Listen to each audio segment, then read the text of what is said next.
Umar ibn al-Khattab has a very interesting story because when he came to Jerusalem, there was no bloodshed, there was no fighting. In fact, Jerusalem was in such turmoil that the leaders welcomed his coming and welcomed becoming part of the Islamic Empire, and this is something that's well documented. But they told, because it was tradition that the Khalifa would stay in Medina, the stronghold, he should not leave his city. They told Abu Ubaidah Jarrah, they said that we will not give the keys to the city except for your leader. We will only give it to him. So he's got to come and he's got to take the keys himself. And so basically what we find is that Heraclius organized a welcoming ceremony for Umar ibn al-Khattab to be handed the keys of Jerusalem. He invited the Patriarch of Rome as well as the Bishop of Jerusalem. In fact, leaders from the Jewish community were there, ambassadors from all over the world were there, and he spread out for Umar ibn al-Khattab a red carpet that spanned over 2 kilometers long. So it was a long red carpet, you can imagine. When he just starts making his way there, he's going to already be stepping on a red carpet to show him a good welcome, and to, because they heard of his justice, and to truly give him royal treatment.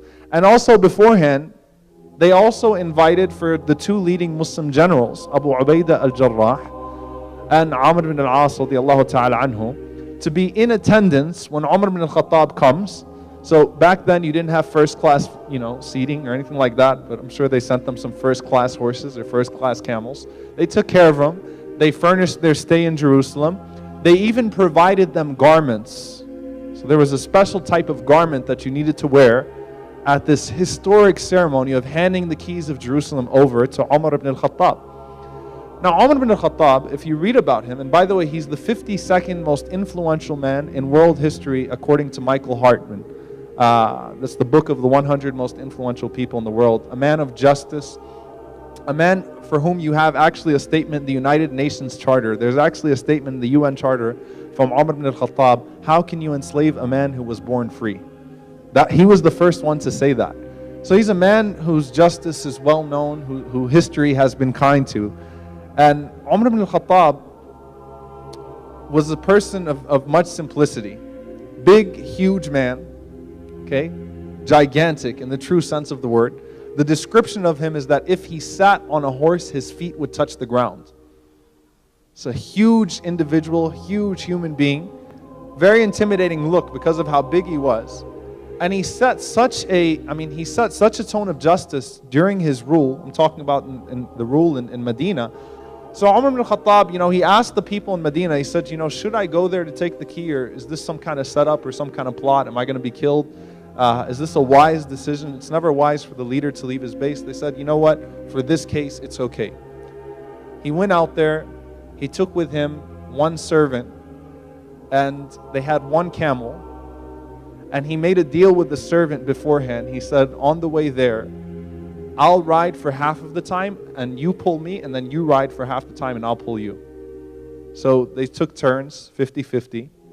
And then Umar ibn al-Khattab, as they were approaching Jerusalem, the servant was on the camel, and he was the one pulling the camel. Not only that, but right before they got to Jerusalem, he fell into a mud puddle, so his clothes got covered in mud too. And he's pulling the servant, and he's covered in mud, and he has 17 patches in his cloth. And, everyone is waiting there with their best clothes. Everyone is waiting there to give him this grand royal reception. Here he is walking in, he's got mud all over him. And so the servant at least tells him as they get to the red carpet, it's 2 kilometers long.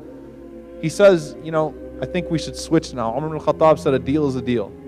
50-50, it's still your turn. So, but, you're kind of going in to take over the greatest city in the world, No. You stay on the camel. We'll keep walking. Umar ibn al-Khattab comes walking with the camel, and the people are waiting, and the people are standing out, and they're waiting out their windows to see who this great leader is.